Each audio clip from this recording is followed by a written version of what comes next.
Ya, itu statement dari Bu Megawati, ada Bu Airin juga di sana, bahkan namanya disebut ada statement TSM, kemudian setelah mengatakan itu Airin ngomong yang jelas. Itu maksud Bu Mega pada saat itu apa berkaitan dengan TSM tadi, Bu Airin?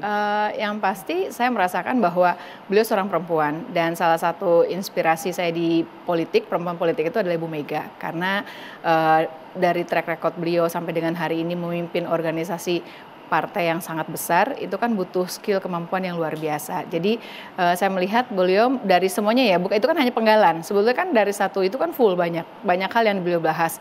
Mulai dari persoalan kita perempuan harus tegas, kita perempuan harus tegas. Kita harus perempuan harus bisa menunjukkan diri kita. Terus kita harus turun ke lapangan. Harus persoalan stunting harus kita ketahui. Persoalan anak yatim itu kan sesuatu yang benar. Jadi rasa sayang beliau terhadap saya, terutama mungkin seorang perempuan atau perempuan-perempuan yang terjun dalam dunia politik kan memang harus seperti itu. Jadi itu menjadi nasihat yang bagi saya pemacu dan pemicu bahwa kita perempuan juga bisa berkarir, berkiprah di dalam dunia politik. Apalagi hari ini kan saya udah full menjadi seorang politisi. Tapi ada kata-kata TSM itu apa yang bisa kita tangkap dari kata-kata TSM yang disebut? Beliau sedang membahas tentang KTP dan yang lainnya sebetulnya. Terus pada saat itu beliau nanya betul atau tidak gitu kan. Audiens kan jawabnya nggak begitu kencang semuanya. Jadi beliau langsung nanya betul atau tidak. Jadi minta saya kalau memang betul, bukan hanya saya saja sebetulnya, ke semua audiens untuk bicara kalau iya ngomong yang keras gitu. Mau ngomong yang keras tuh mau ngomong yang jelas gitu. Dalam arti kan memang kita harus jelas juga kan kalau berbicara gitu. Jadi bagi saya ya itu bentuk kasih sayang seorang ibu terhadap kita, anak-anaknya yang ada di ruangan tersebut, dan untuk menjelaskan apa kondisi dan banyak hal kan yang beliau bahas sebetulnya di situ. Ada juga kalau nggak salah statement dari Bu Mega mengatakan, Airin ganti baju merah dan hitam. Oh itu iya. Apakah maksudnya sebelum diusung tempat partai oleh tempat Bu Airin bernaung sekarang, Bu Airin itu ada sebuah kewajiban untuk pindah ke PDIP. Dari pernyataan yang disampaikan oleh Pak Ahmad Basara sebagai pengampu untuk Pilkada di Banten saat deklarasi hari Minggu menyampaikan bahwa saya bersyukur, terima kasih tentunya kepada keluarga besar PDI Perjuangan yang tetap konsisten dan komitmen bahwa untuk tetap mengusung saya dan Pak Ade Sumardi sebagai wakil gubernur, yang dimana Pak Ade juga adalah ketua DPD PDI Perjuangan Provinsi Banten. Dan beliau pun juga tidak memaksakan saya untuk masuk ke PDI Perjuangan. Walaupun setelah kejadian kemarin sempat B1 KWK sempat dikasih ke saya, ya ada ayo Bu Airin masuk sini ada pastinya juga gitu kan. Tapi sekali lagi waktu itu saya betul-betul fokus bagaimana dalam waktu yang sesingkatnya kita harus menyelesaikan segala administrasi untuk pendaftaran, kita harus fokus untuk bagaimana bisa daftar dan yang lainnya, bukan hanya urusan administrasi pribadi saya sendiri kan, tentunya juga dengan wakil saya Pak Ade dan juga partai-partai pengusung dan juga persyaratan-persyaratan yang lainnya. Tapi kalau seandainya situasi pada saat itu Bu Airin tetap tidak diusung oleh Partai Golkar, apakah Bu Airin akan pindah ke PDIP? PDIP tidak mewajibkan saya untuk masuk ya, dari bahasanya yang disampaikan oleh Pak Ahmad Basara. Tetapi kalau memang ingin bergabung sangat-sangat terbuka. Itu teman-teman juga sama, waktu pas di acara itu pun juga sama semuanya. Tetapi sekali lagi ya, setelah waktu itu nggak kepikiran apapun, yang penting sekarang ini fokus bagaimana kita bisa berlayar, kita bisa daftar, dan dalam waktu dekat ini kan kurang lebih 3 bulan kita harus fokus bagaimana cara untuk bisa memenangkan pasangan saya dengan Pak Ade Sumardi. Saya lebih fokus ke situ waktu itu. Pada saat itu luar biasa ya Bu Airin, mungkin tadi sudah mengakui bahwa sempat kecewa, tapi akhirnya mencari jalan yang lain lagi. Apa sih yang mendorong Bu Airin? Apakah memang menjadi seorang gubernur itu adalah, ataupun calon gubernur adalah suatu mimpi terbesar? Bagi saya jabatan amanah, dan amanah tentu harus ada pertanggungjawabannya. Dan saya selalu berdoa dari dulu sampai hari ini dan insya Allah ke depan bahwa jika Allah memberikan amanah apapun, selalu saya mintanya di saat, waktu, dan tempat yang tepat dan yang terbaik menurutnya. Karena pengalaman saya, keajaiban, kemudahan, pertolongan Allah itu ada dan nyata. Dan ini kan saya rasakan. Jadi pada saat mulai dari 2 tahun, 3 tahun yang lalu saya diminta untuk maju Pilkada Gubernur, saya terus berdoa, apakah ini yang terbaik atau tidak, dan yang lain. Istiharah terus saya jalanin, dan saya terus berjalan, bersekeliling, silaturahmi, survei yang hanya di bawah 10% saat itu, alhamdulillah naik ke angka 30%, alhamdulillah naik sekarang ke atas 70% yang lainnya. Ini kan berkat bukan hanya saya sendiri, tapi juga kan kerja-kerja tim. Baik kerja tim, kerja partai saat itu, kerja relawan, para tokoh, dan juga saya bersyukur punya senior-senior di Golkar yang selalu memotivasi saya. Pak Ical, ada Pak Cicip, ada Pak Luhut, ada Pak JK, ada ada banyak senior-senior yang selalu mendoakan saya tentunya dan memotivasi saya. Ada Pak Agung Laksono yang selalu bilang, ayo turun nih, ada kenalan saya di sini. Senior-senior saya di DPP Partai Golkar pun juga sama yang mendorong saya sehingga sampai dengan titik hari ini. Jadi bukan keinginan yang seperti apa untuk maju di Pilkada Gubernur, tapi lebih kepada hal saat 2-3 tahun saya sudah bekerja itu pun juga bukan saya sendiri, tetapi juga bersama-sama dengan relawan dan juga tokoh dan yang lainnya. Nah, pada saat titik tertentu saya menemukan titik yang kemarin dan ternyata ada keajaiban Allah yang kasih di mana MK menurunkan thresholdnya. Saya masih ada kesempatan, masa iya saya berhenti di situ gitu loh Mbak. Itu aja yang saya pikirkan. Bagaimana harapan masyarakat dari 1.552 desa dan kelurahan, hampir 1.400 desa udah saya datangin.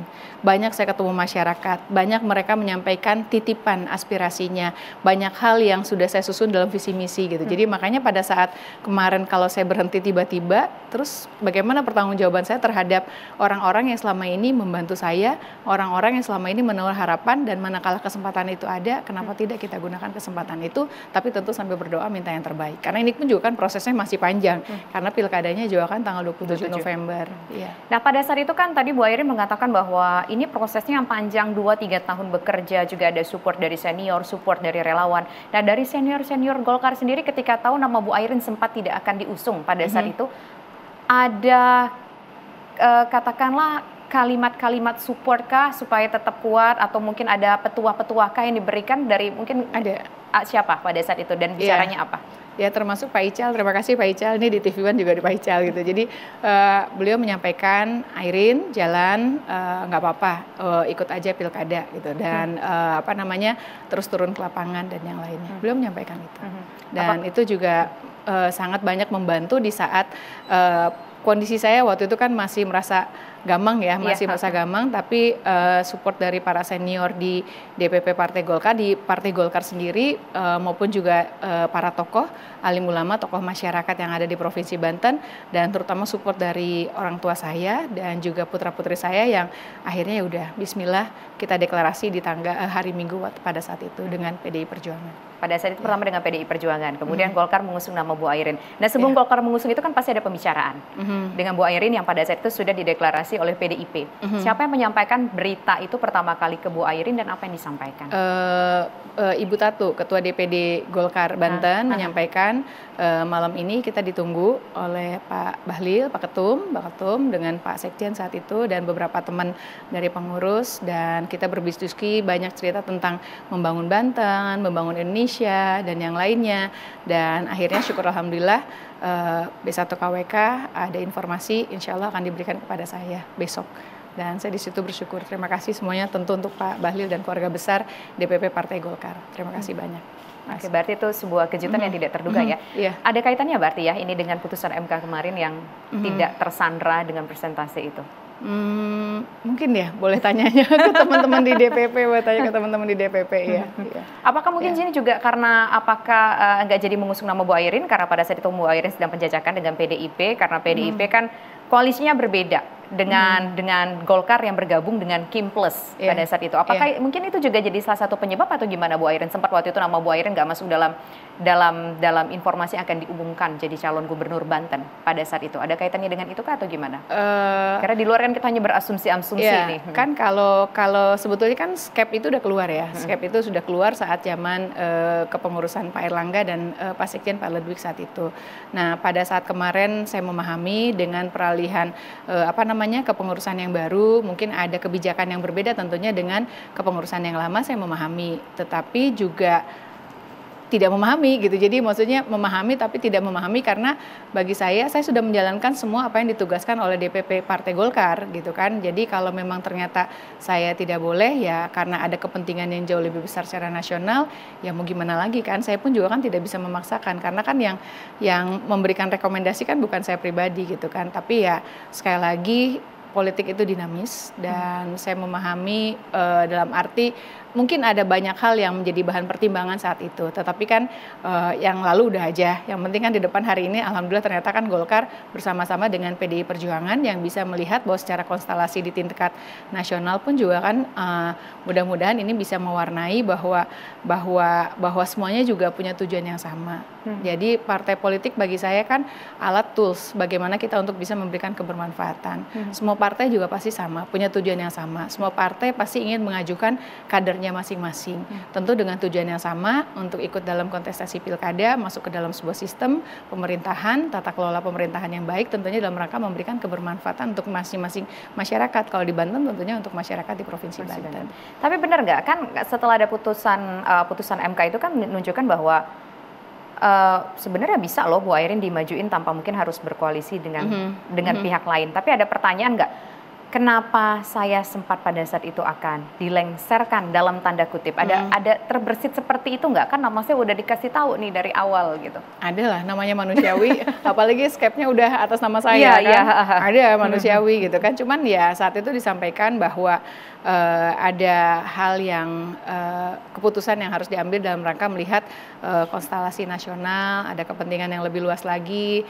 Ya mau gimana lagi ya udah kita ya sudah mau gimana lagi kan kita juga bisa maksain kan, saya cuma bilang dan berdoa dalam hati mudah-mudahan masih ada keajaiban Allah, mudah-mudahan masih berharap bahwa B1 KWK pun juga ada. Bahkan di hari Minggu saya deklarasikan saya masih berharap, masih sangat berharap B1 KWK tetap masih diberikan kepada saya. Oke, baik. Perbincangan masih akan kami lanjutkan pemirsa, usai jeda berikut tetaplah bersama kami di One on One.